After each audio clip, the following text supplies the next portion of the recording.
Too Much Information is a production of iHeart Radio.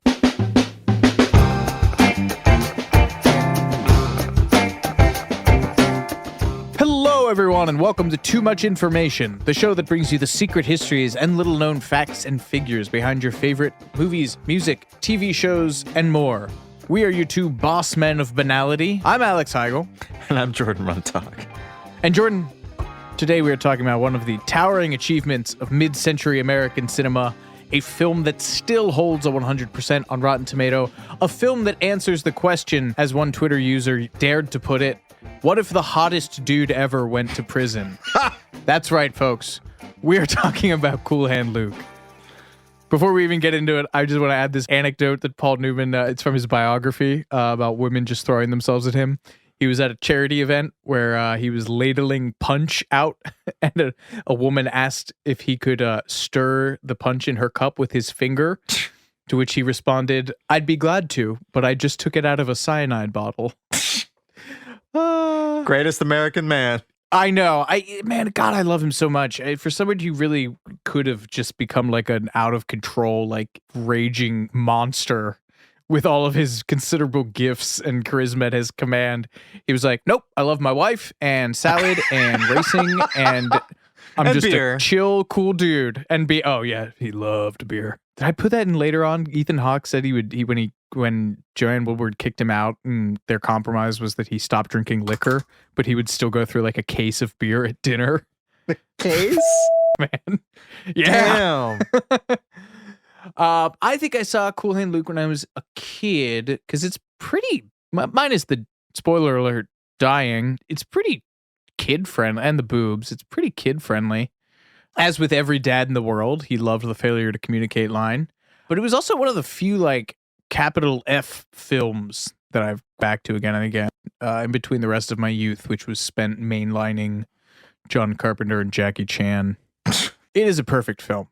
Let's just say perfect film, full stop. If there are people out there who like, I don't like Cool Hand Luke, it's like the Thin Lizzy bumper sticker. It says, if you don't like Thin Lizzy, you. If you don't like Cool Hand Luke, that is not a reflection of the film. It is a reflection on your moral failing as a person.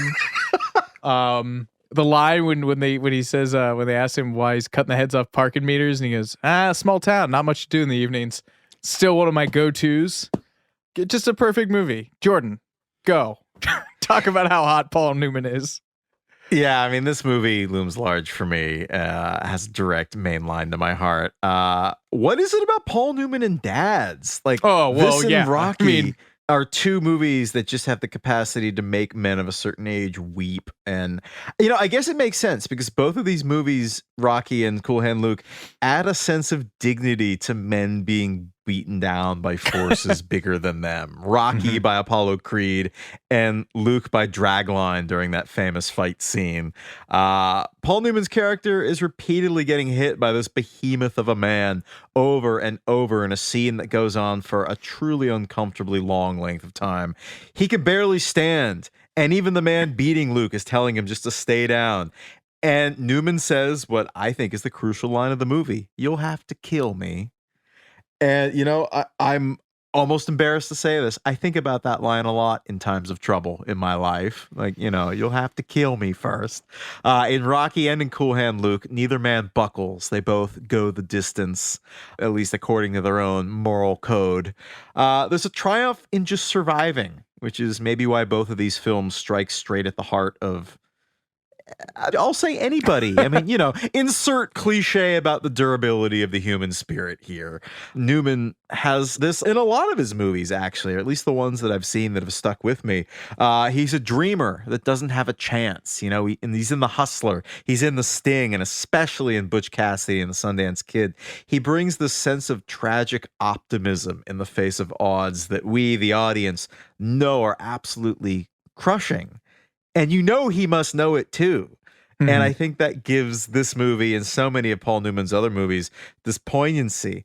And that fight scene is the first thing I think of when I think of this movie. And of course, the poker scene where he gets his nickname because he bluffs his way to winning. Because, sometimes you can just beat him with nothing. Nothing is a pretty cool hand. Like earlier today when he kept coming back at me. With nothing. That's a good George Kennedy. George Kennedy is so funny in this movie. He's playing this buffoon. And in all of the interviews, he's so soft-spoken and erudite. Yes, yeah, very much so. But in answer to your question, I would go. You didn't ask me a question. You just told me to go. But in answer to the prompt, wasn't Paul Newman hot? I have this to say. But yeah, I didn't watch this with my dad, actually. Every Friday as a kid, I used to go to the video store and get 3 movies for 3 days for $3. Ooh. And as part of my ongoing campaign to live life like it was the mid-'60s, I would always rent these old classic movies that were way too mature for me. And I would watch them usually by myself. On this one, my dad somehow intimated that Cool Hand Luke was a truly good movie, like, one that meant a lot to him, which was rare coming from him. So that marked it as special to me before I'd ever seen it. And then when I watched it, of course, that just sealed it. I just think it was, as you said, a truly great movie. I think I watched it the same weekend that I first saw Midnight Cowboy. I think I watched them back to back. And I just remember being bummed out that whole weekend. I actually haven't seen this movie in a very long time, but you were saying you saw it recently? Oh, yeah. I watched it on my birthday because it is one of my favorite films. It's like a top 5 for me for sure. Probably the only film with any dignity that's actually on my top 5. The other ones are like John Carpenter movies and, again, Jackie Chan, as I mentioned. I draw a lot of parallels between Jackie Chan and Luke. They're both men who have to triumph against insurmountable odds with a high degree of physical comedy. I'm kidding. I'm trying to make that work as the words came out of my mouth and my brain was going, stop. Yeah, so I watched this with my wife, and we had watched it before at some point during the pandemic, but she watched it this time, and with the credits roll, that famous shot, she just bursts into tears, and she goes, they killed him for being different. Oh. And it's so, I'm getting like choked up thinking about it now, because that seems like an oversimplification of this movie's themes, of which it is not subtle about, but it is still a movie that hits you every time the same way, and you can be a child or a grown adult, and you can still see it and be affected by it the same way, and it still hits the same every time. And we don't get very many works of art like that. Wow, you can see this movie as a kid and as an adult, and you still get every element of it. Just, people were like, oh, it hits different. Nope. It hits the same. It's 100%. It's a home run. No notes. So from the hard-boiled ex-sailor-turned-safecracker who wrote the source material to the woman behind... To the hard-boiled eggs. To the hard-boiled eggs. How did you miss that? I did, damn it. Here's everything you didn't know about Cool Hand Luke.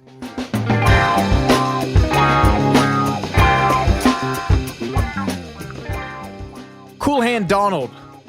The man doesn't have quite the same ring to it. The man who wrote the novel Cool Hand Luke was a guy named Don Pierce. Pennsylvania, boy. Keystone State. He was born in 1928 in the Philadelphia suburb of Croydon, just on the other side of the New Jersey border. His parents split when he was 11, but he was a sharp kid. Valedictorian of his grammar school in New York. He attended the elite Brooklyn Technical School for 2 years, won $10 in a writing contest in high school. Dropped out of school at 15, though, and proceeded to have one of those truly bananas mid-century American man lives that, stuff of novels are made of. He attempted to join the Merchant Marine, was turned away for being too young, and was accepted into the Army instead. You can't make money, but you can die for us. That's fine. I mean, Jordan, this is during 1944. There was a little thing called WW2. The big one. The big one meant they needed anybody. They got a 15-year-old Donald Pierce, who subsequently went AWOL, not so much because he was scared, he said, but because he didn't like all the rules, and he was sentenced to 30 days in the stockade. They sent him to the box. Well, but then they immediately let him out. They were like, we're shipping you off. Because again, WW2. And then he wrote his mom, and she subsequently, he essentially snitched on himself. He wrote his mom, who wrote the Army, and was like, my kid's 15. You can't send him to the Battle of the Bulge. He was charged with false enlistment, but he was released. He said he did later regret it. He regretted feeling like a coward over it, which I don't know, dude. Now of age, he joined the Merchant Marine. Timeline is a little fuzzy here. There's some of the better interviews with him go to like dead regional Florida newspaper links, but from what I was able to glean, at some point in Venice, he fell in love with a pregnant Italian newspaper reporter, but was not allowed to marry her because he wasn't 18. And then in France, he got involved with the thriving post-World War II black market there and was jailed for selling counterfeit currency to an undercover cop. Supposedly he escaped, made his way to Italy, forged his papers to get back across the Atlantic, and got back into the U.S. via Canada. At which point, he joins up with a safecracker named Donald Graham Garrison and attempted to make a go of things as a burglar, a thief, a brigand. No, brigands rob people face to face. But by his own account, he was not very good at it. He appeared, there's a really funny episode of the 1966 game show, To Tell the Truth. Are you familiar with that? Is that in your whole, yeah, I thought so. Jordan, what's To Tell the Truth? It's a show that would make $0 today. They have somebody with an insanely specific life story like this guy, and they bring on the real guy and then two people pretending to be that guy, and then a panel of guests just ask them questions and try to judge which one of them is telling the truth. And at the end of the episode, they vote on which one is the real. You know, the Eminem line, "Will the real so-and-so please stand up?" is from that show. Holy shit, I never put that together. Yeah. Huh. Well, he said during his part of his panel appearance on that, he said, "I always seem to pick the wrong safes, and most often I found nothing but love letters and old sandwiches." Incredible image. That's up there with the fisherman pulling up an old tire out of the water. That's great. Yeah, so Pierce went to prison for attempting to rob a movie theater in Florida. I have heard two different versions of this. One is that he was either dating this woman and told her that he was going to do it, and she was in the process of getting divorced from her husband, who is a cop, and she told her soon-to-be ex-husband, and that set him up.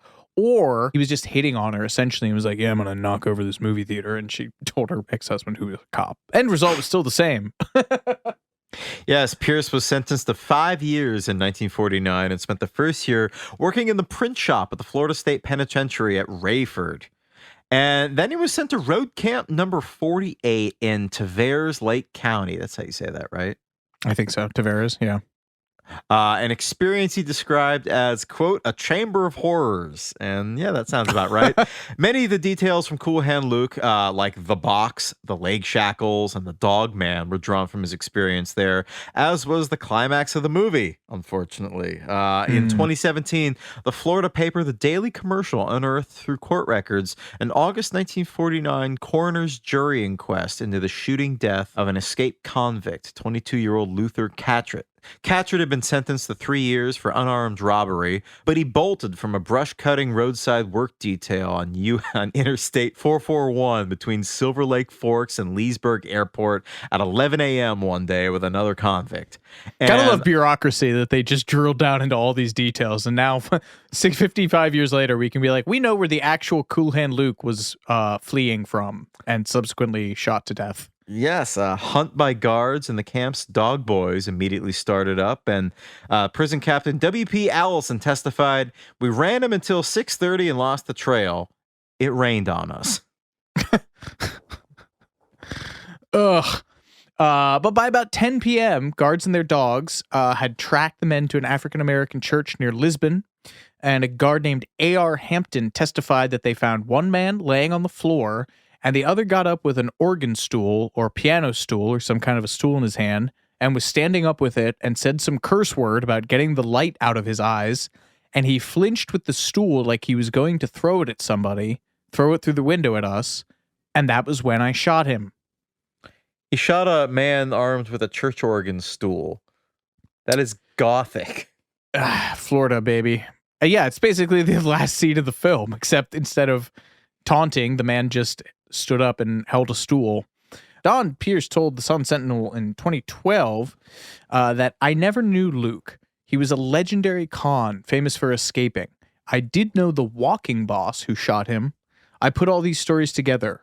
I mixed legends and used myself as a model. The real Luke never bet the guards he could eat 50 hard-boiled eggs. That was me. They called off the bet after they saw how much I could eat. Pierce did allow that the real Luke was quite a banjo player and got his nickname from his poker-playing abilities. It has frequently been repeated, you can still find it out there, that that guy Don Graham Garrison, who is Pierce's safecracking buddy, was the inspiration for the character. That is incorrect, as we have just proved with official Florida state court records. But that actually might come from Garrison simply saying that it was, which gotta respect the hustle there. Don Pierce was sufficiently annoyed by the fact that Garrison did this to debunk the claim in an article in the Fort Lauderdale News that I turned up. He basically just claimed that he visited Garrison in jail after the film came out, told him about the movie, and when Garrison got out, he started being like, "Oh yeah, that movie Cool Hand Luke, yeah, it's based on me." Again, respect the hustle. Yeah. So once Pierce got out of prison, he zeroed in on his ambition to write, honed, he said, by a Proust-reading Stanford grad he met at Tavares. And when he got out of the prison camp after 2 years, he made another go with the Merchant Marines and started writing while on these voyages, saving all his money from that work and moving eventually to New York City. After living there for a few years, he got into a motorcycle accident, which took him 2 years to recover from. And in 1959, he was on his way to the movie theater on crutches when a girl walked towards him carrying a radio, which was playing Johnny Horton's Battle of New Orleans, with its chorus about the British on the run from Andrew Jackson's Frontier Soldiers. And Pierce later said, "When you get ideas, they generally come in little flakes, like the grains of sand in an oyster." That's good. Cool Hand Luke, though, came so hard and fast. I had to stop on my crutches and lean against the fence. I was laughing so hard. That was Luke, like the British in the song. He kept on a-running and no one could catch him. He was a superhero. Over the next few days, the rest came to me in great big chunks. I always likened it to making scrambled eggs. You get different spots that harden first. My analogy's better. This was something like his, I've heard 5th, I've heard 7th finished novel. Rejected 16 times before Scribner picked it up. Apparently only because an editor had taken the manuscript home and his wife read it and liked it. That's a listicle right there. Famous stuff that got made because the producer's spouse liked it. I feel like we've had a bunch of examples of that on here. Wasn't Will Smith cast in Men in Black because the producer's wife liked him? Yeah. She was I think she was because she was a Fresh Prince fan. Yeah. The novel was published in 1965, sold 1,100 copies. Wow. Not great. I have never read it. Have you? I've never even heard of it until this episode. Yeah, I had no idea that it was a novel until this. Pierce struggled as a writer after the book was adapted. He published some articles in Playboy and Esquire. He has other novels. He has an expose about the nursing home industry in Florida called Dying in the Sun, which I feel like I have to read. After that came out in 1973, he pivoted to his latter-day career as a bounty hunter, an investigator bondsman. Although he disliked using that term, he preferred the term skip man. Skip man. What's the derivation of that as a bounty? I guess when they bounty hunter. Skip out on town. Yeah, I like that. Okay. Yeah. He died in 2017 at the age of 88, 12 years after furnishing this incredible quote to the Florida Sun Sentinel. "The world really isn't evil. It's just dumb. There's no cure for dumb. Dumb will outsmart you." I sent that to a few people after reading that in this outline. I was going to say, man, that's a hell of a quote to go out on. Don Pierce, we hardly knew ye. Director Stuart Rosenberg, who had been kicking around television for the previous decade, discovered Pierce's novel, brought it to Jack Lemmon's Jalem Productions. Rosenberg would later tell the New York Times of the novel, "It was the first time I had come across an existentialist hero, not an anti-hero, in American literature. Here was a man not so much a rebel as a nonconformist, a man who didn't belong, committed to no external idea but to himself, and desperately concerned to express that commitment." To their credit, Productions credit, they hired Pierce for the screenplay, although he had zero experience writing screenplays, and so it was quite understandable when they saw his draft and brought in another guy named Frank R. Pearson to rewrite it. And yeah, as we'll talk about, Don Pierce was not exactly complimentary about the film adaptation of his book. No, sir. From soup to nuts, he hated it. Where does that phrase come from? It's a story I looked that up recently. Time. That's an old... Oh, really? It's just the way that meals used to be parsed out. First course would be soup, and then they'd bring you nuts as the last course, yeah. Pearson was a Harvard grad who'd been a reporter for Time magazine and a story editor for TV. His most famous screenplay prior to this was 1965's Western parody Cat Ballou. A movie famously hated by the Beatles. I think it's Cat Ballou, yeah. Pearson would go on to pick up an Oscar for Dog Day Afternoon, and a movie I cannot reference without the It's Always Sunny episode where Charlie is running around in the street trying to reference the Attica scene, and instead is yelling Gattaca. Never not gonna be hilarious to me. Gattaca!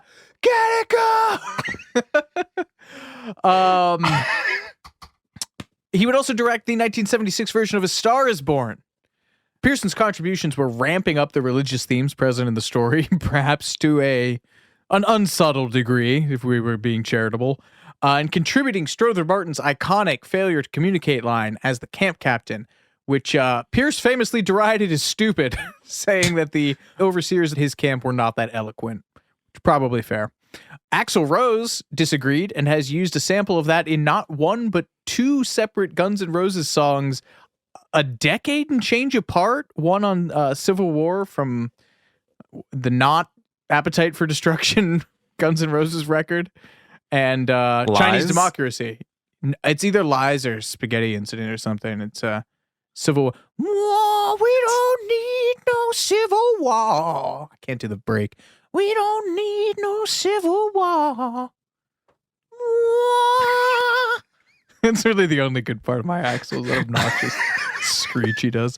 Pearson said in a Writers Guild of America interview, the phrase just sort of appeared on the page. I looked at it and thought, now that's interesting. Then I thought, these words are going to be spoken by an actor who is playing a real redneck character who probably never went beyond high school, and it has a faintly academic feel to it, that line. I thought, people are going to question it. So, to that end, he wrote an entire biography for the captain, who's played by Strother Martin, as we mentioned, a man George Kennedy described as both an actor's actor and a bit cuckoo for real. He was also in Bush and Sundance with Paul Newman. And he sings a song that sounds a lot like Plastic Jesus right before his character gets shot. In Pearson's bio, the captain started out as an ordinary guard in the prison system, but in order to advance to a higher grade, he was required to do a certain amount of study and take courses in criminology, so he was actually exposed to an academic atmosphere, which would justify him using that language. After all that, though, nobody questioned the line, and those details were never used. The Production Code Authority, which was established in 1934 to enforce quote-unquote decency in films, if you've heard of the Heigl Code, that is the Production Code Authority, they were sent the script and they were not thrilled. They wrote in a memo to the production that there's entirely too much profanity for us to begin to consider approving the script, including by actual count 4 instances of son of a bitch, 6 instances of damn, 8 instances of bastard, 32 incidences of damn, 39 incidences of hell, and other assorted expressions such as grab ass, wise ass, smart ass, raggedy ass, shove it, and bitched up. I've never heard that one. I don't think that even appears in the film, though.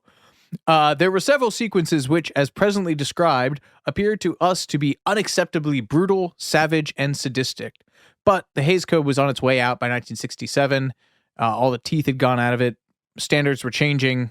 So, sorry, guys. Tough. Yeah. Suck it, nerds. Conrad Hall, who would go on to scoop up 3 Oscars and 3 BAFTAs for a career included in Cold Blood, Butch Cassidy, American Beauty, and Road to Perdition, was hired as the film's cinematographer.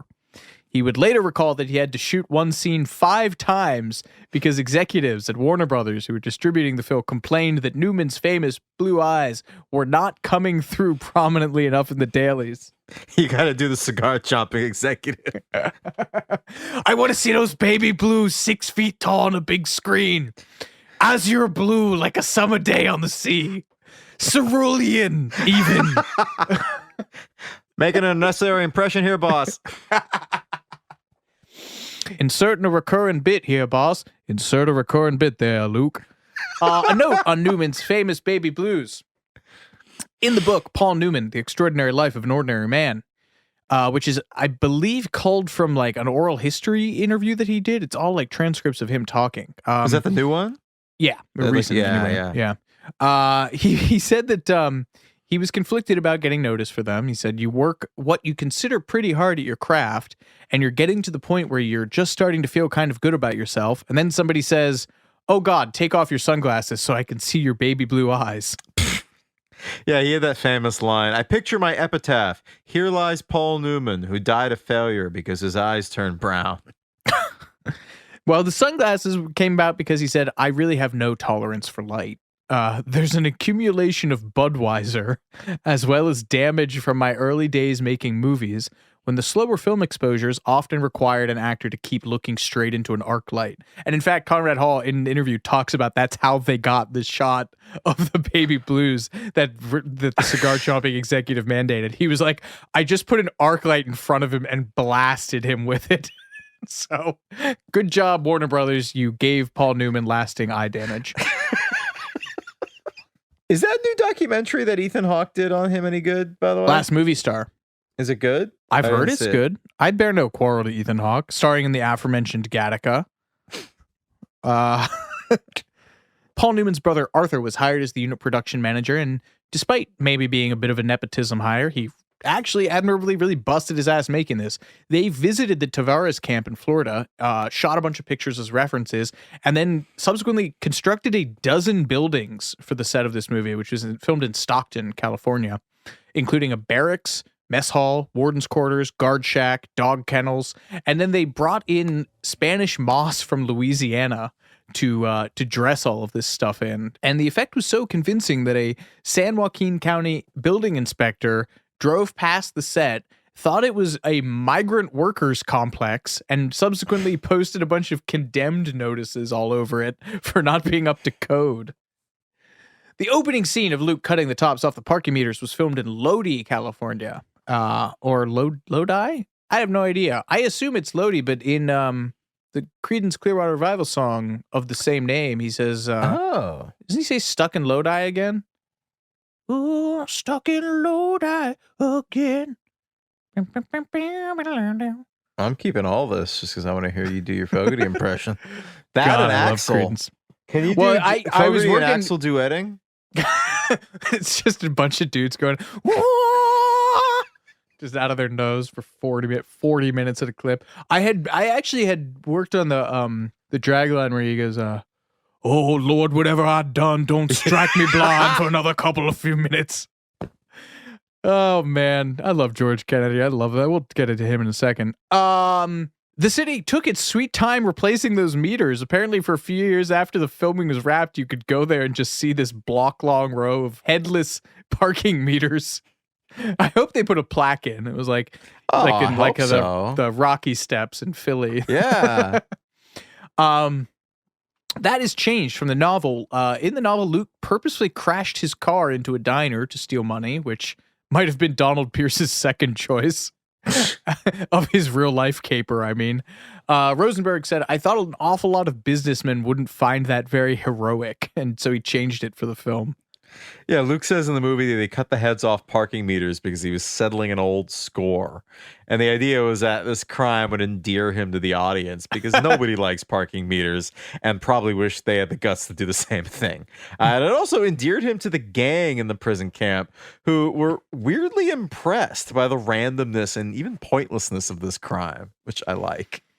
I mean, there's just so much. This movie is also a really great example of like the iceberg rule. You know, there's so much of it that's just hinted at, and like the iceberg being like you only see 10% of the iceberg. And so, you know, if you're in writing, it's the idea of like you just kind of hint at stuff and you can leave a lot unsaid and open to interpretation. I mean, it's just it's mentioned that he's a war hero and he has all of these medals and stuff. But what does settling an old score against parking meters mean? Is that, you know, he got a lot of tickets once, or you just mean generally against like the machinery of bureaucracy and City Hall and stuff. It's also, this movie opens, it doesn't even open with Paul Newman. It opens with the giant word violation on the parking meter, which is just, again, on the nose, but very efficient. Well, then the end of the movie, when he's dead in the back of the car, you can see the red light from the stoplight up ahead, and then it turns to green, and the movie opens with the red to green, or green to red, I should say.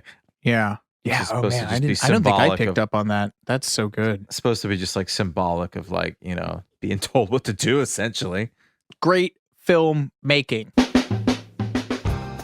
We're going to take a quick break, but we'll be right back with more Too Much Information in just a moment.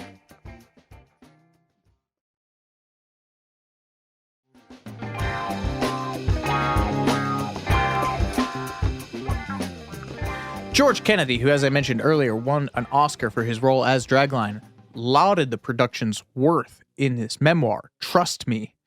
The original in Florida, he said, was old. The sideboards warped, the beams aged. It was all duplicated exactly. He's talking about the prison camp. Yes. He was talking about Dennis Hopper. If you didn't know otherwise, you would have bet hard cash it had been there 50 years or more. All that said, though, some of this movie was shot in Florida.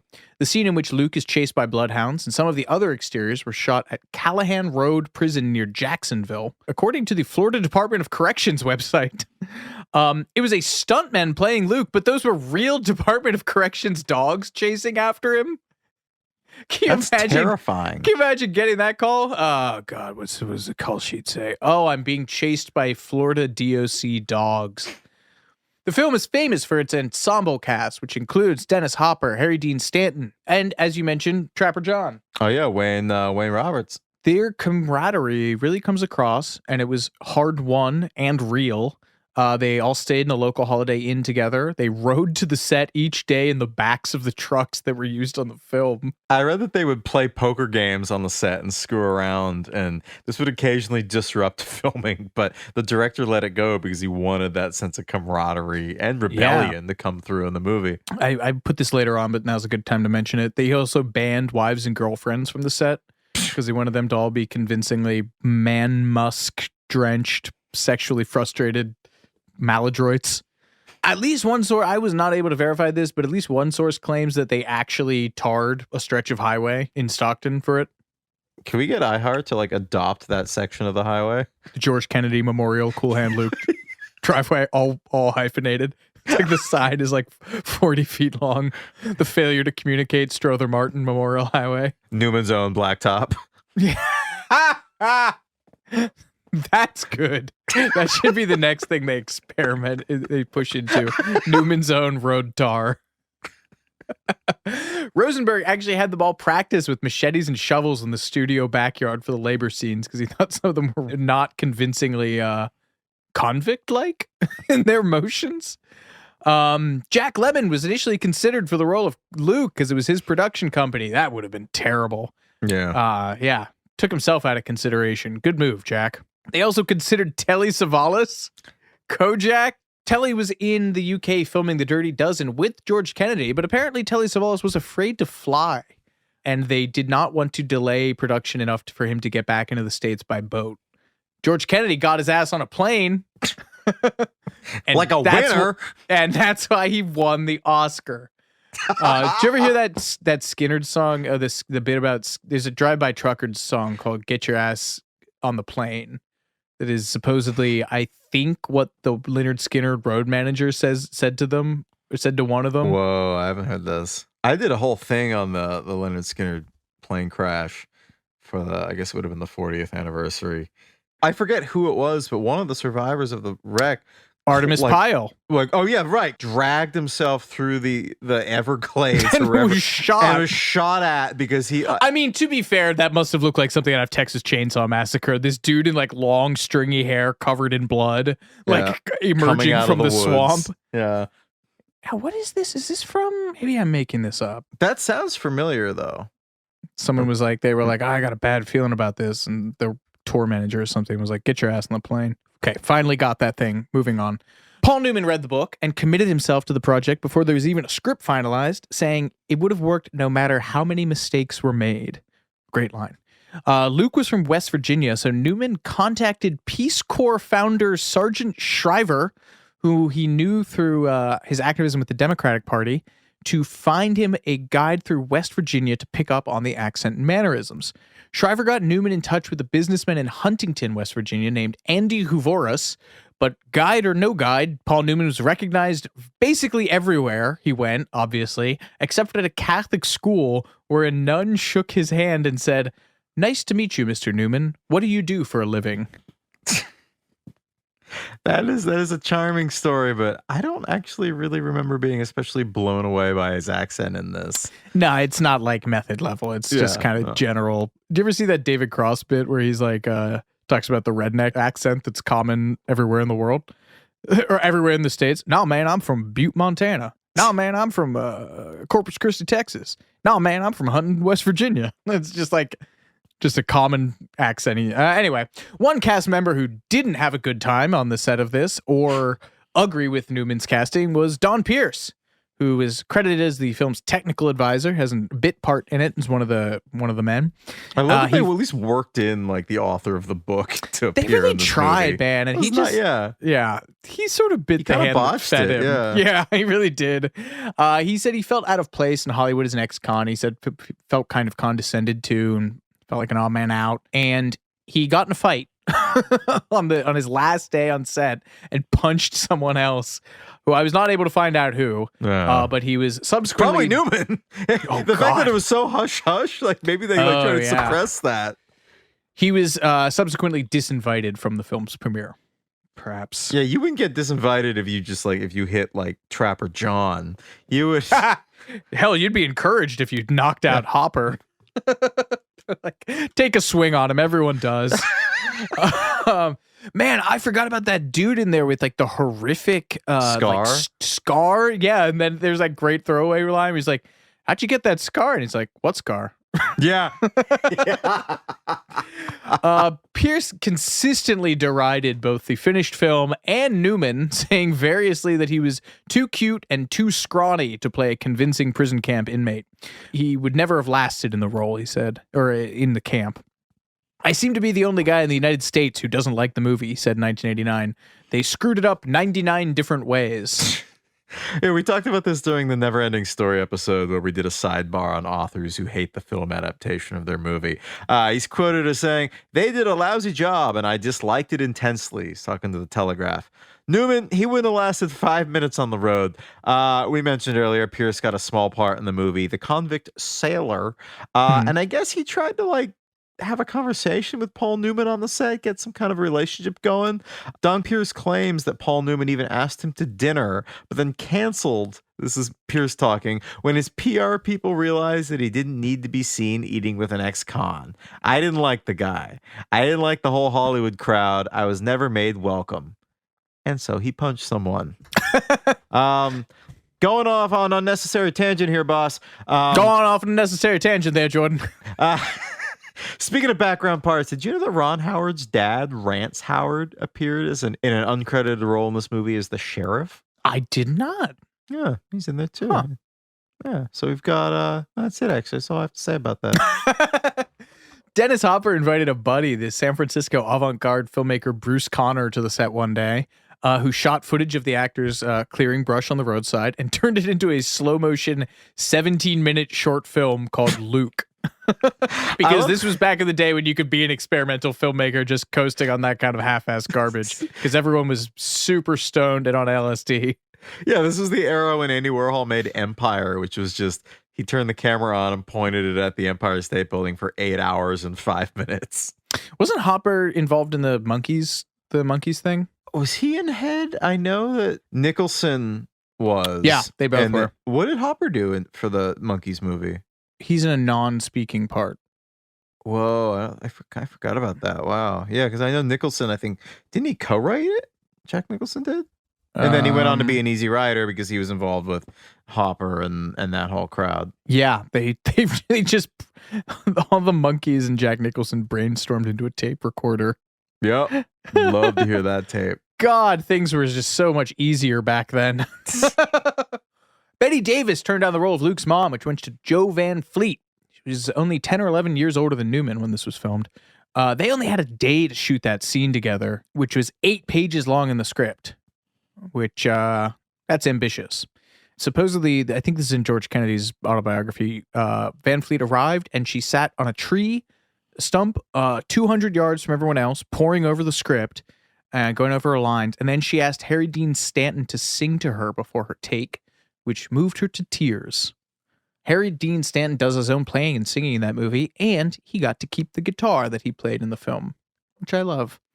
On-set legend has it that Morgan Woodward, the Western star who plays the man with no eyes, the guy in the aviator shades, kept the sunglasses on whenever he was on set and didn't speak to anyone.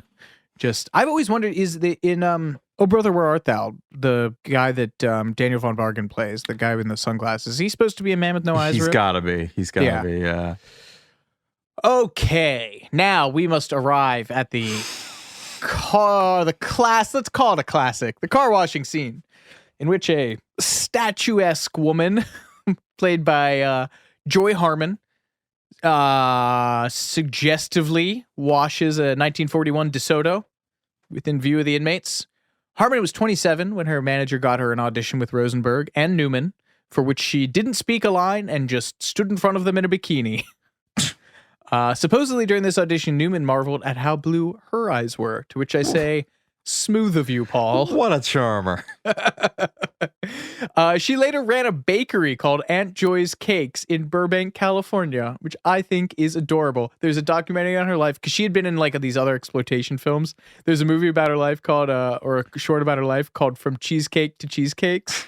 It's so good. I guess in the early 60s, she was on a show with Groucho Marx, and she got into this habit of baking things the night before and bringing it onto the set, and Groucho loved it. She would just make these desserts for the cast and crew, and that's how she developed her baking abilities. I love that. It's like the porn star who had the bit part in Cruel Intentions. She came in with copies of her DVDs to give out to the grips and stuff. I just think that's great.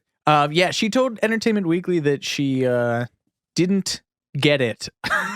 She said, I was just washing a car to my best ability and having fun with it, with the sponge and everything.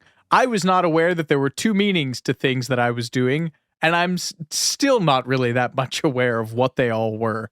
To which I say, boffo. I guess. I don't even know how to use that word. No, that's not true. I mean, Rosenberg, he actually choreographed. She might not have been aware, but Rosenberg choreographed that scene. He's talked about being like, okay, drink from the hose, and now we're going to do this, and now we're going to do that. So, I mean, God love her. She was nervous when she arrived in Stockton to shoot the scene, and as was the fashion at the time, producers suggested that she smoke some pot to calm down. She said, this is to Entertainment Weekly, I was so upset, I called my dad, and he said, you just come on home. Don't do the movie. I told Mr. Rosenberg I was going home, and then they came to the room, and he brought me flowers and chocolate. He said, don't worry about it. We're not doing marijuana. You don't need it. And it worked out fine. We're not doing marijuana. There's another quote from her that makes me a little sad, though. She says, I just figured I was washing the car. I've always been naive and innocent. I was acting and not trying to be sexy. Maybe that's why the scene played so well. After seeing it at the premiere, I was a bit embarrassed. Oh, I don't like that. I'd also very much like to add, speaking of the Monkees, that she was also in 2 episodes of the Monkees that same year she made Cool Hand Luke in 1967. Oh. We mentioned earlier that Rosenberg had barred the cast's wives and girlfriends from the set to get them in the proper mindset. And Harmon was actually staying in a different hotel, and her name was even kept off the call sheet for the day. So they were really appropriately bowled over by her presence. There is a really funny interview with George Kennedy where he describes her as round. The roundest girl I can't do his full thing. The roundest girl I think I've ever seen in my life. He says somewhere in Warner Brothers there's about 40 million feet of film of a girl washing a car that never appeared anywhere. But despite them being bowled over by her, they are not actually reacting. Those shots in the films are not actually reacting to that happen in real time. They filmed her part, not on a closed set, but apart from them.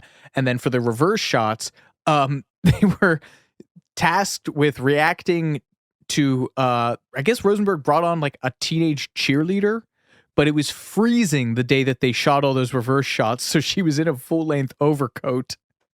So all the guys who are like falling over themselves with lust reacting to that scene are looking at a teenager in a full overcoat off in the distance. All of whom are freezing. Yeah. George Kennedy said it took a lot of imagination. I love him so much. I love Naked Gun. He's great in Naked Gun. I also love his last film role is in the, for completest horror dorks among you, I believe he is in Creepshow 2. In his autobiography, he reveals that the actor Aldo Ray was also up for the role of Dragline. No idea who that is. No idea, yeah. After Kennedy auditioned with Rosenberg, he muttered something about wishing that he'd had more time to prepare, to which the director said, "You're going to have all the time you need," because he got the role, which is just adorable. Yeah. And the director, Stuart Rosenberg, said, "What I was looking for was a big, lovable bear, because he had to be big enough to boss the likes of Newman." Well, Newman seems like kind of a small guy, though. Yeah, he's built like a brick house, though. I'll tell you that much. How did that dude drink a case of beer at dinner and still have those abs? They took 3 days to film that fight scene, partially because it was filmed in the blinding, scorching sun, and I don't think they could really tell what they were doing, and partially because Newman needed that much time to recover from constantly flinging himself onto the ground. This Chevy Chase would learn doing all those pratfalls on SNL. He screwed up his back. There's something cool about the cinematography of this film, and especially about the boxing scene specifically. Cinematographer Conrad Hall would frequently shoot straight into the sun in order to show the heat taking its toll on the chain gang by getting these sun flares. That Panavision, baby. I love the look of all of this stuff, man. I mean, just that it's like my favorite. I love this in like the spaghetti western stuff, but just those big wide shot things, man. Let me get your read on the famous climax of the film. Well, no. Let me, all right, shut the up for a second, Jordan. You've been talking too damn much.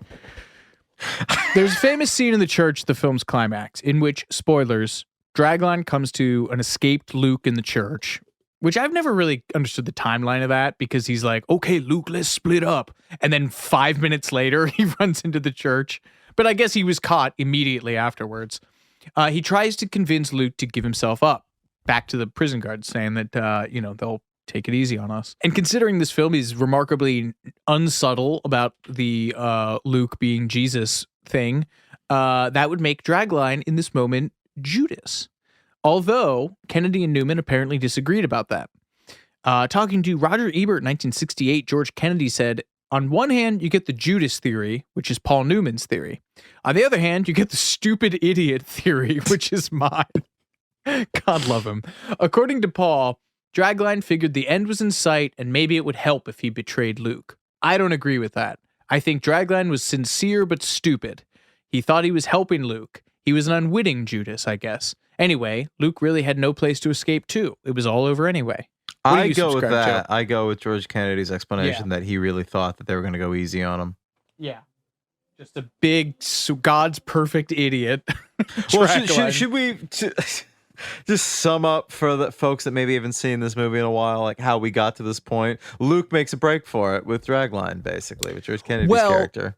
This is what I love about this performance, man. It's like the second time he's escaped. The last time Luke escapes, he does so by commandeering a truck. He just hops in he plays this whole thing where he's been extremely like beaten down and his spirit's been broken, and then he drives off in one of the trucks, and Dragline jumps in the passenger seat, and he later says like, "I just got so carried away seeing you escape. Like I only had a couple years left on my sentence, and now I'm gonna be, boned, basically." And he plays that regret so well that it's like dawning on him, like, I really shouldn't have. I've made a huge mistake. Yeah, great performance. Like I said, he won Best Supporting Actor for it. He was so worried about the stiff competition he was facing that year from John Cassavetes in Dirty Dozen, Gene Hackman in Bonnie and Clyde, someone named Cecil Kellaway for Guess Who's Coming to Dinner, and Michael J. Pollard also in Bonnie and Clyde. Oh, yeah. So George Kennedy spent $5,000 on ads in the trades to tout his performance. And he won, and it worked. Bet on yourself. He said it was worth it because his salary multiplied by a factor of 10 after he won. The ad's great. It's a still from the movie with Dragline carrying Luke over his shoulder, I think after the boxing scene. And just the copy on it was George Kennedy supporting. I love that. Right? Is that great? Oh, man. He was the oldest living winner of the Best Supporting Actor Oscar at the time. How old was he? 164. Now, he's one of those dudes who just like, he was 6 and then he was 40. With no interim. He looks like 53, I'd say, and Cool Hand But Luke. he's weathered, you know. Yeah, man, I just love him so much. He's if you just look up those interviews, he's all like he's so sweet. He said they talked about there's an interview that he talks about that night. He says he said it felt like he was punched in the stomach because he arrived at the Oscars just prepared to applaud somebody else or just exist through the evening. Yeah, he apparently didn't even prepare a speech, which, you know, they all say that, but That's I true. believe it with him. Yeah. When EW tracked George Kennedy down for an interview after Paul Newman died in 2008, they found him, quote, living a quieter existence with no reps and no listed phone number, apparently in the outskirts of Boise, Idaho. I love that. As you meditate on that, we'll be right back with more Too Much Information after these messages.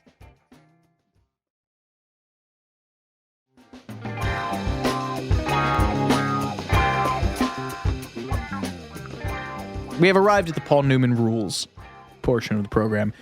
George Kennedy has nothing but good things to say about him. In his autobiography, he wrote that Newman pulled no star power strings, calling him a worker bee. You can't even imagine him being unprepared.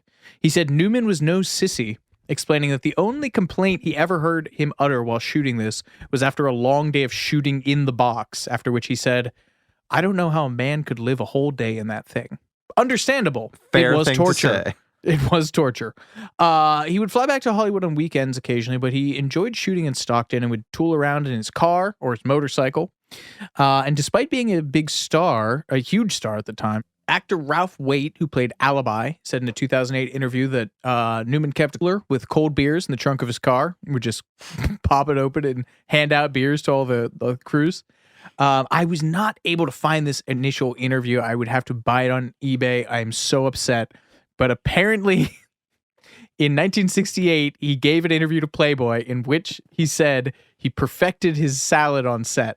Chopped up hearts of celery, a little olive oil, a little cold water, some wine vinegar, and a lot of salt and pepper. It's justifiably famous. Speaking of justifiably famous food things, the film's arguably most famous scene is the one in which Luke triumphs in a wager as to whether or not he can eat 50 eggs in an hour without puking. Consequently, Kennedy and Newman were constantly asked about it. At one point, Paul Newman told an interviewer, I never swallowed an egg. And when the interviewer responded, isn't method acting about doing the real thing? He quipped, not if you have to swallow eggs. Asked about this scene in another interview, Newman, unprompted, brought up Henry Fonda. He said, now Henry Fonda, he was the best film eater of all time. He would have a garbage can next to the table during an eating scene. Then he'd pack his cheeks just like a squirrel, never swallowing a bite, and use the same food for 8, 10, 20 shots. So there you have it, folks. Yeah, wasn't he in the Grapes of Wrath in the Depression era? I was to say, don't waste a mouthful of food. Spit it out, eat it again and again. You take that bone home. You got a stew going. Yes, George Kennedy has repeatedly provided the most detailed summary of the 50 egg scene. He said, there were garbage cans just out of camera range, he wrote in his autobiography, Trust Me. My guess is that Paul Newman consumed no more than 8 or so eggs, because as soon as the director yelled cut, he would relieve his mouth and throat of everything he could. And Kennedy added that Newman, quote, had the muscle control to pop up his belly on command. Depending on what stage of the egg count he was at, he'd blow it up accordingly. Near the end of the 50 eggs, you'd have sworn that he had a muskmelon in there. That's a great turn of phrase. You'd have sworn he had a muskmelon in there. Nope, but still, you didn't want to be near him when he belched. George Kennedy. What is a muskmelon? I gotta look. Jordan, pull out Jamie, what's a muskmelon? Pull up a muskmelon. It's a cantaloupe. Oh, all right. That's fine. Moving on. That scene took 3 days to shoot. Can you imagine how disgusting that must have been? A bunch of greasy, sweaty men stuffed full of eggs. Ugh. On the first day, George Kennedy wrote, "We ate as many of the eggs as we could get our hands on. The property department had to hard-boil 200 or so more that night on the soundstage. On day 2, the smell of day-old hard-boiled eggs permeated everything. Between shots, we all ran for the exits and didn't come back inside until we'd stuffed tissues up our nostrils." This is hilarious because Newman once told a guest on the set one day early in the production, "There's a good smell about this. We're going to have a good picture." Oh, God. The words would come back to haunt him. Yes. Incidentally, our boys in Jackass attempted to do their own version of this in their inaugural season. The contestants were Preston Lacey, Chris Neratko, and Stephanie Hodge. Stephanie tapped out of it after 9 eggs, having thrown up after eating just 3. Just 3? Does she hate eggs? Have an allergy? I guess. Spoilers. I did not watch this, but they all throw up a lot. Chris throws up after eating 8 eggs, just 10 minutes into the contest. Preston makes it to 16 eggs, but he eventually throws up after 21. He taps out at 30 eggs, which is really impressive. Johnny Knoxville, who is the referee at this point, force feeds Chris up to 39 eggs and making him win. Supposedly after the popularity of Cool Hand Luke, similar egg-eating contests popped up on college campuses and among troops stationed in Vietnam. What are people trying to get out of the draft would eat 50 eggs before their physical? That's so many damn eggs. Well, why? It seemed like a nice round number. I mean, I don't know. I guess I never really thought about it, but I just don't think about eggs as being that tough on a person to consume. I mean, I'm thinking of Joey Chestnut eating 63 hot dogs with buns in 10 minutes for the Nathan's hot dog eating contest. I think that's the record. So I don't know. Eggs don't seem like that big a deal, but is it because the yolk is all dry and powdery? Maybe it makes it hard to they're dense. If you're not like salting it or anything, that's just like a lot of protein to choke down. God, can you imagine the dump Paul Newman took? Just moving on. Another tremendous scene in the film is after the death of his mother. Really, the whole spectrum of the human emotion in this film, from the triumph to the agony and the ecstasy of Cool Hand Luke. Oh, man. He sits on the bunk and plays the banjo that she gave him and sings Plastic Jesus.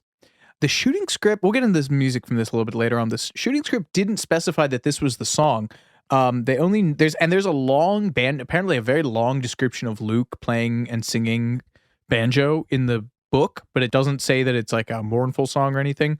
In the shooting script, it says that he would sing an unspecified slow hymn. Rosenberg heard somebody on the set singing Plastic Jesus, and he was like, "Oh, I like that song." And it gave Warner Brothers a huge headache. We'll talk about that in a second. Unlike Harry Dean Stanton, who has a delightful singing voice, you should really Google his performance of some of these Mexican border ballads that he can sing. They're really amazing.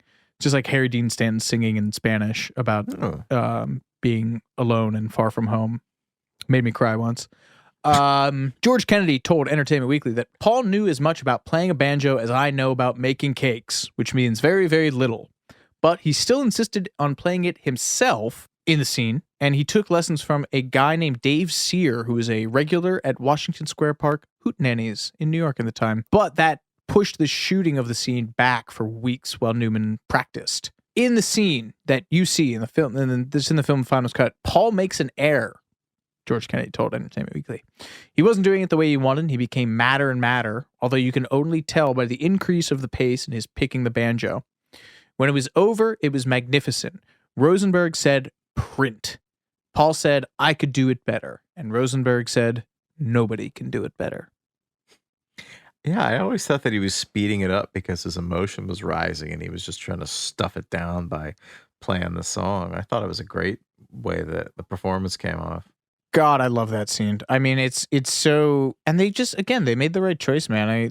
If they'd been playing some hymn, it would have been so on the nose. And just the fact he's playing this little irreverent song and Oh, Yeah. so perfect. I mean, it's like it's either right before or right after. I forget which. I think it's right before. He does the whole scene where he goes out in the rain and kind of taunts God to strike him down if he's really up there. Love me, hate me, kill me. Just give me some Just sign give me an you're answer. up there.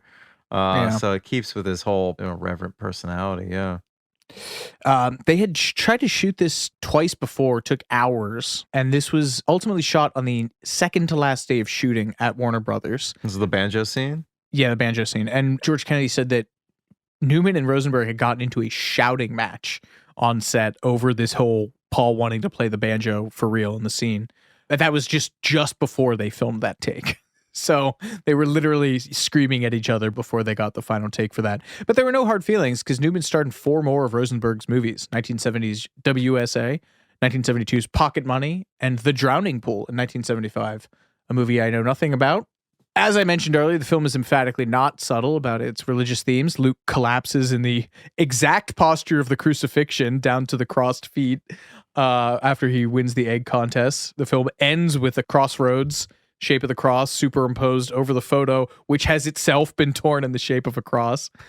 But this is a little more subtle, little nod here. Luke's prison number is 37. And if you happen to look up the Gospel of Luke in the Bible, chapter 1, verse 37 says, "For with God, nothing shall be impossible."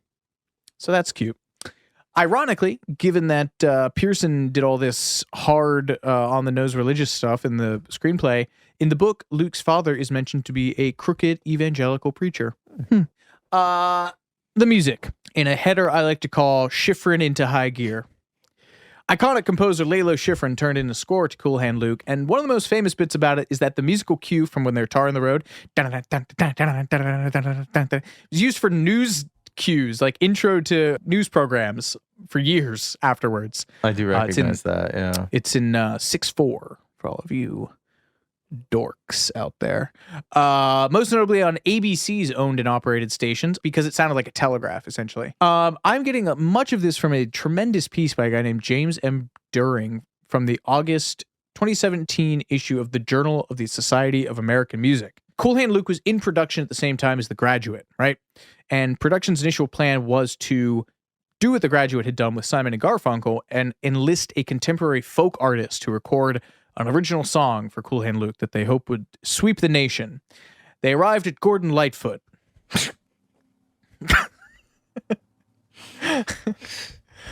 Gordon Lightfoot, ladies and gentlemen. Did he have any big songs in that era? I don't know. I brought it up with was mid-70s. Yeah, I guess he apparently had something of a live. His biggest hit was just his cover of Dylan in 65, just like Tom Thumb's Blues. Biggest hit to date or biggest hit period? When this was made. Oh, okay. This is another fun. Jesus, go ahead. Unnecessary tangent about Gordon Lightfoot here, boss.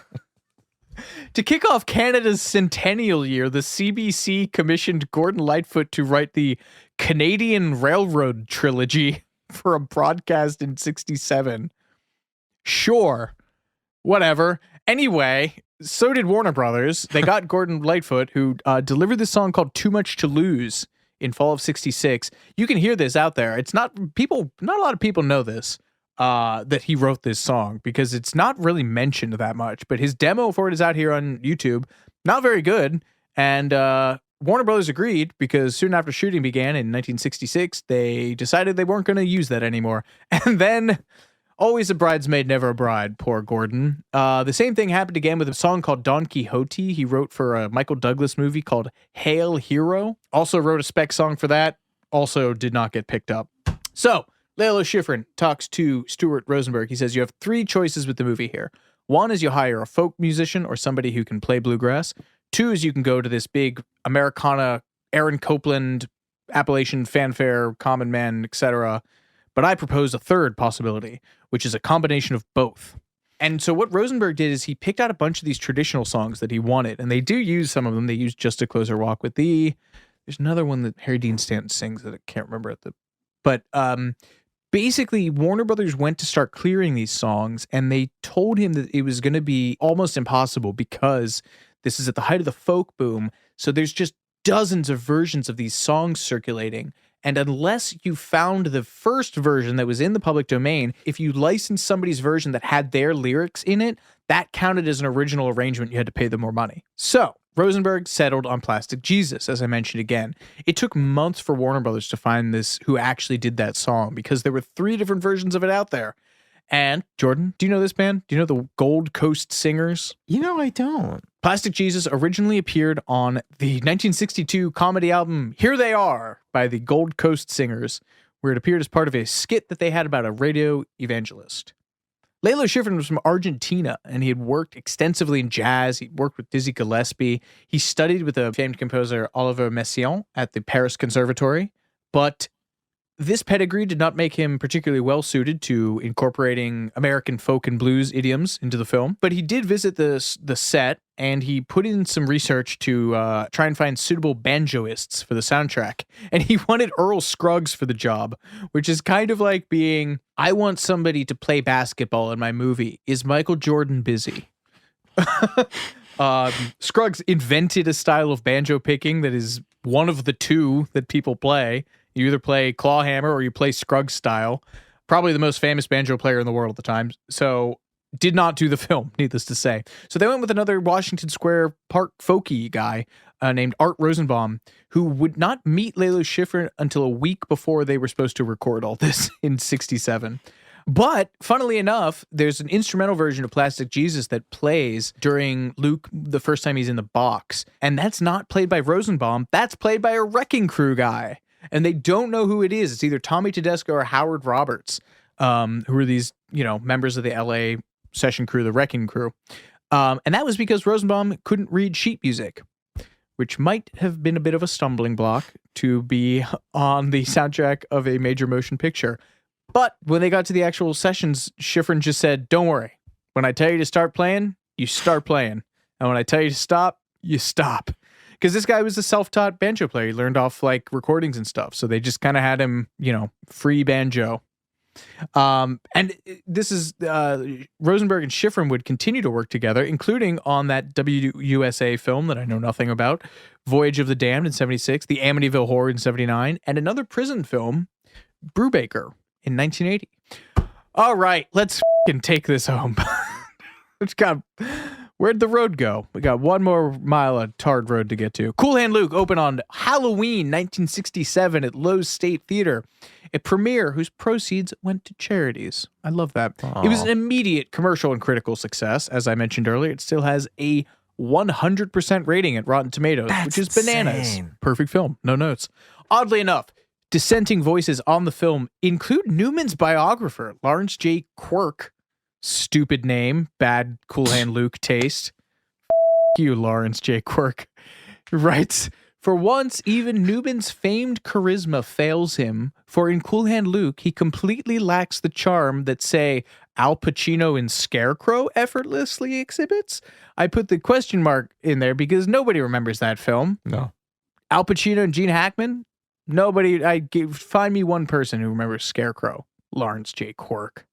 Idiot. Dullard. Fool. There was contemporary. This is funny though. There was a contemporary review of the film in Life magazine that criticized it for its beautiful photography and suggested they turned the prison camp into a rest camp in which the men are getting plenty of sleep, food, and healthy outdoor exercise, which they claim showed that there were worse ways to pay one's debt to society. Which, sure. Cool Hand Luke was nominated for Best Actor, Best Supporting Actor, Best Adapted Screenplay, and Best Original Score at the Academy Awards, but as we mentioned, only George Kennedy won. A 10-time nominee, good Lord, Paul Newman would finally win a statue in 1986 for The Color of Money. The American Film Institute, like everyone, loves Cool Hand Luke. They rated Luke the 30th greatest hero in American cinema, rated the failure to communicate line as one of the 11th best lines in the history of movies, and put the movie at number 71 on their most inspiring list. What is one, Rocky? It's gotta be. League of Their Own? Oh. It's a Wonderful Life. And Heigl, tell us what happened in 2005. It was added to the National Film Registry at the Library of Congress. Yes, making a National Film Registry at the Library of Congress reference here, boss. Outside of awards, the film casts an incredibly long shadow on the list of TV shows and movies that reference or parody Cool Hand Luke. Nope, that's a run-on. Sorry. Oh, wait a minute. That's the run-on police. It's iHeart sending a comptroller. They're like, you boys got to tighten this shit up. You need to call in. Outside of awards, the film casts an incredibly long shadow. The list of TV shows and movies that reference or parody Cool Hand Luke on IMDb numbers nearly 300. And just as one example, as early as 1971, sports writers adopted the phrase Cool Hand Luke to describe a particularly gutsy performance by an underdog athlete. I did not know that. Yeah, I didn't either. Yeah. All right. Wrapping this up. It's 11:30 at night, Jordan's time. We just did 23 pages on Freaks and Geeks. In an interview shortly before Cool Hand Luke went into production, Paul Newman told the New York Times that he was about to play, quote, the ultimate nonconformist and rebel. He's the guy who beats the system. And while the ending of Cool Hand Luke might possibly undercut the latter half of that statement, I don't think he was wrong. Or at the very least, I think he was offering a different interpretation of beating the system and maybe a more realistic and pragmatic one. And that is to live your life in such a way as to outlast and outlive every garbage thing that the world throws at you, even if it's just in the hearts and minds of the people slogging through that mud with you. We might not all be natural-born world shakers, but we can at the very least occasionally play a real cool hand. Thank you for listening, folks. This has been Too Much Information. I'm Alex Heigl. And I'm Jordan Runtagh. We'll catch you next time.